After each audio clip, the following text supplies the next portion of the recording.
Trans-Tasman glory signed, sealed and delivered, the WCG returns to its domestic season. Welcome to the WCG for the opening day of the first and only test match of the Harley Cranes Test Series, which sees defending champions Brandon's 11 taking on Rabih's 11 once again. With the busy schedule at the WCG this season, there's only room for one test match in this series, so it's do or die for both sides. Captains are in the middle for the toss. Good luck, mate. Good luck, mate. You go again, you can. Thank you. Flats, heels, your call. Flats. I can't fucking win a toss. We'll have a bat, thank you. Thank you. Let's go. Brandon's 11 skipper wins yet another toss at the WCG and has no hesitation in batting first. As we take a look at his side now, he will lead his side into battle once again. He'll be joined by his right-hand man Matt White, whose last test innings at the WCG was that 91, scored in the first innings against the Kiwis in that Trans-Tasman series. Hamid Basher, who has never lost a test match whilst being a member of Brandon's 11, also takes his spot in this side today, as does Gavin Merrifield, the experienced campaigner, who lines up for his 8th test match appearance for Brandon's 11 in this fixture. Alex Steppian, the pace spearhead who had a successful campaign against the Kiwis, also takes his place in this side, alongside the Blues' only spinning option, Josh Bolling. But the big story is George Paneros, who returns to Brandon's 11 after his hiatus last season, after being dropped by Rabih's 11 skipper, with the youngster Daniel Hancock returning for his second stint with the Blues, rounding out the side. And to the Rabih's 11 side now. The side will be skippered once again by Rabih Basher, who has plenty to prove after his side were thumped 3-0 by Brandon's 11 in last season's Test Series. He'll be joined by Ryan Schaefer, who was a shining light for Rabih's 11 last year on debut and was also named WCG Australia's most valuable player during the recent Trans-Tasman series against the Blackyards. Michael Johnson and Nathan Hancock, who both had decent campaigns for Rabih's 11 last season, take their places in this side. They will be joined by the unpredictable duo of Justin Brooke and Daniel Arnold, who on their day can be very dangerous players indeed, with Daniel Arnold making his test debut at the WCG in this fixture, with Adam Hughes taking his place in this side for his first start at the WCG in over 2 years. And rounding out the side, it's a full WCG debut for Jake Casaccia. The time has arrived once again to renew the WCG's biggest rivalry. So it will be the Brandon's 11 skipper to open up the batting once again for his side. Had a pretty quiet tournament against the Kiwis by his standards, averaging just over 16 for the entire series, and will be looking to return to form in this do-or-die test match. Overcast conditions here in a tinge of green on the wicket at the WCG, so not the worst conditions to bowl in at all. So I might do a bit early here for Rabih's 11, who will be looking to continue Scott's poor run of form. So the first ball of this do-or-die test match will be Justin Brooke into Scott. In now, and he's bang on the money first up, as Scott is forward and defends. So a brilliant start from both sides here, who are both on the money from ball one. Brooke to continue around the wicket to Scott in the opening over. As in now, and this one's another good delivery, and Scott has a nervous push at it and pushes it back down the wicket to Brooke, who fields off his own bowling for no run. So a good start from Brooke, who's been entrusted with this first over.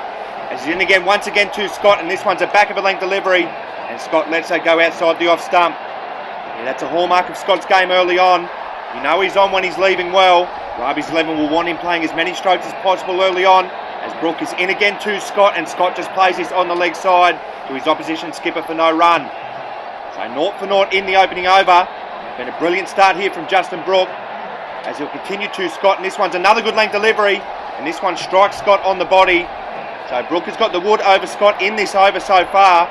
Might just be holding up a touch in the wicket early on, with one ball remaining in the over, as Brooke is in for that final delivery, and this one slides down the leg side as Rabih's 11 begin with a maiden. It'll be Nathan Hancock to bowl the second over of the innings, as he's in now to Scott, and he begins with a full toss, as it's hit to Johnson there at short cover, who's alive and alert as he nearly catches Scott out there.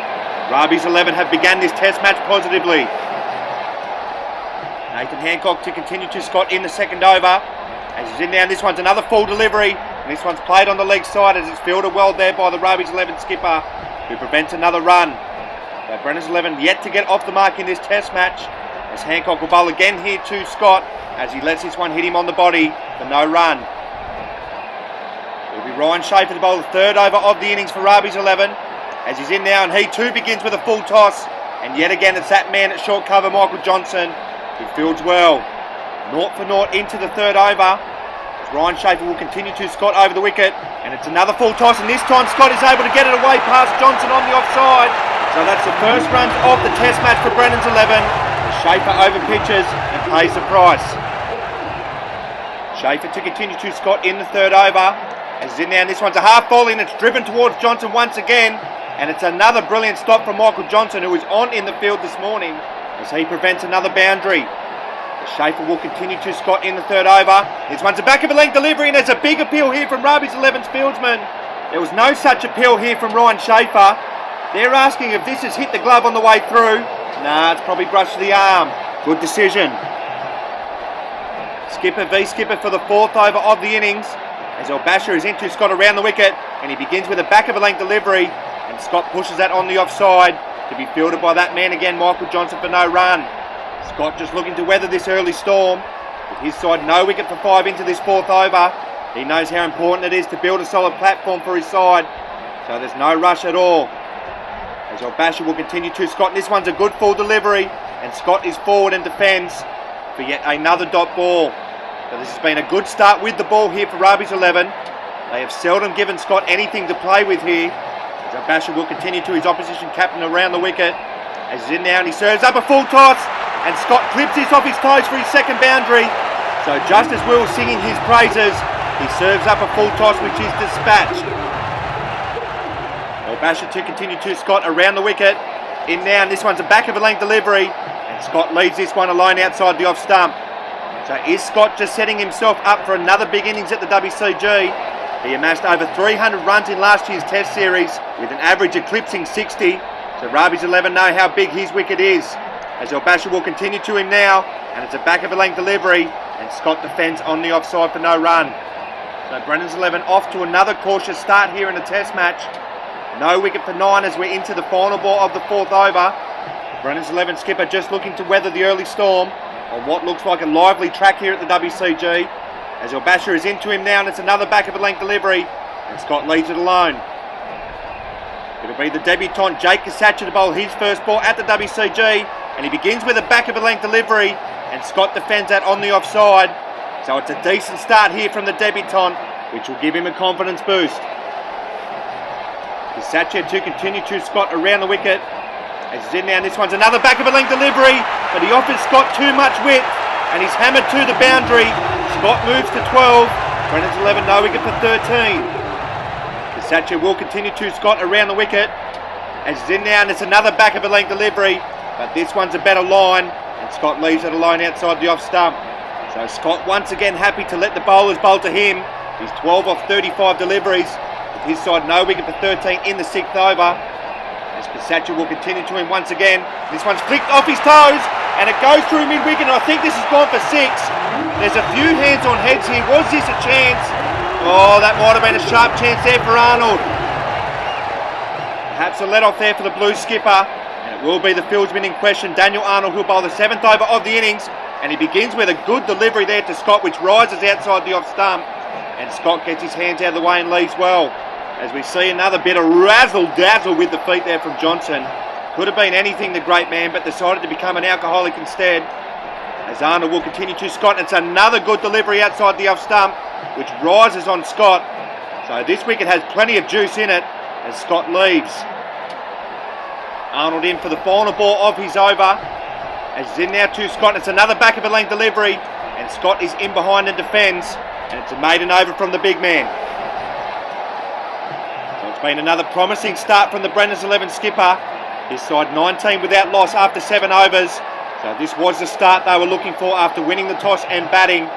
Hasn't been the easiest conditions to bat in, with the pitch doing a bit early on, but they've nullified the early pressure. They'll be looking to build a big first innings score. So it'll be Adam Hughes to bowl his first delivery in 2 years at the WCG, as he'll come in around the wicket to Scott and is bang on the money first up. So a brilliant way to begin there for Adam Hughes, as his teammates let him know about it. Yeah, he might just be the right pace to get a bit of purchase off this surface, as he's in again to Scott, and it's another good delivery, as Scott can only get forward and defend for no run. So Hughes maintaining the pressure that has been built up on Scott. Here as he'll continue around the wicket once again, and this one's a shorter delivery, and Scott puts this away through mid-wicket for another boundary. So Hughes drops short and is punished. Brennan's 11 no wicket for 23. Hughes in for the final ball of his over, as he's in now and he serves up a full toss, and Scott drives this down the ground for a 6. So an over that began so well for Hughes ends with 10 off it. Brennan's 11 29 without loss after 8. Justin Brooke to bowl around the wicket for his second over of the match, as he's in now to Scott and he starts well again. Cries of catch it there from several of the Rabih's 11 fieldsmen. Perhaps an inside edge there from Scott, as Brooke will continue to Scott around the wicket, and he's in again, and this one's a brilliant delivery outside the off stump, which Scott leaves alone. Scott 28 not out, and the alarm bells might just be starting to ring here for Rabih's 11 as he begins to look settled at the crease. As Justin Brooke will continue to him again around the wicket. This one's a short delivery and he hammers this through mid-wicket, and this one has gone all the way for 6. Scott moves to 34, Brennan's 11 35 without loss. Nathan Hancock to bowl the 10th over of the innings, as he's in now to Scott, and he begins with a full toss, and Scott gets this away on the offside for another boundary. So the run's starting to flow here for the Blues. No wicket for 40. Hancock to continue to Scott in the 10th over, as he's in now, and this one's a better delivery on a good length, and Scott is forward and defends on the offside for no run. Scott just starting to get moving here, has moved along to 38, as Hancock will continue to him again, and this one's a back of a leg delivery, and Scott defends that down at his feet to end the over. It'll be Ryan Schaefer to bowl the 11th over of the innings, as he's in now to Scott around the wicket. He serves up a full toss, and Scott hammers this on the offside for another boundary. With Christmas only days away, Schaefer serves up a gift. Schaefer to continue around the wicket to Scott in the 11th over, as he's in now and he's back on a good length, as Scott is forward and defends to Nathan Hancock for no run. Scott has moved into the 40s and is looking dangerous. His side no wicket for 44 as we approach lunch on the opening day, as Schaefer is in again to Scott, and this one slides down the leg side for no run. Scott was not out at the lunch break in the first and third test matches last season, and his history about to repeat itself. Schaefer bowls again to Scott, and he serves up a half volley, and Scott hammers this through the offside for 6. The 50 is up for the Blues in the 11th over, and their skipper is looking ominous. It'll be Michael Johnson to bowl the final over before the lunch break here on day 1, as he's in now to Scott, and this one's a full delivery, as this one nearly sneaks under Scott's bat. He just gets enough of this toe on it to keep it out. It's a game of inches. Johnson to continue to Scott in the 12th over, as he's in now, and this one's dug in short. Scott hammers this through mid-wicket for another boundary. So Scott moves to 50 yet again at the WCG. It's a poor delivery from Johnson which pays the price, as the Blues are powering into the lunch break well on top. Johnson will continue to Scott, this time over the wicket, as he's in now, and it's another short delivery. Oh, but he's picked out Nathan Hancock. So just like that, they've picked up the big wicket of Scott just before the lunch break. Scott losing concentration after passing 50, and it's a smart catch from Hancock and a much needed wicket for the Reds. So it'll be young Daniel Hancock who will make his way to the crease just before the lunch break for the Blues. He'll have 2 balls to negotiate in this over from Johnson, and although his side is still in a strong position at 1 for 54, another wicket here for Rabih's 11 just before the break will change their mood completely. So it'll be Johnson into Hancock around the wicket, and he starts with another short delivery as Hancock ducks out of the way of it. It's a comfortable lead for the young fella who sways out of the way of it well. So the final delivery of what's been an intriguing opening session of the test match, as Johnson is into Daniel Hancock, and Hancock is solid in defence to end what's been a dominant session for Brennan's 11. So the honours go to Brennan's 11 after the first session of the test match, as they enter the lunch break at 1 for 54. However, Rabih's 11 did manage to pick up the big wicket of Scott just before the break for 52, And a couple of quick wickets straight after the lunch break will change the outlook of this game very quickly. A big second session of the test match coming up next.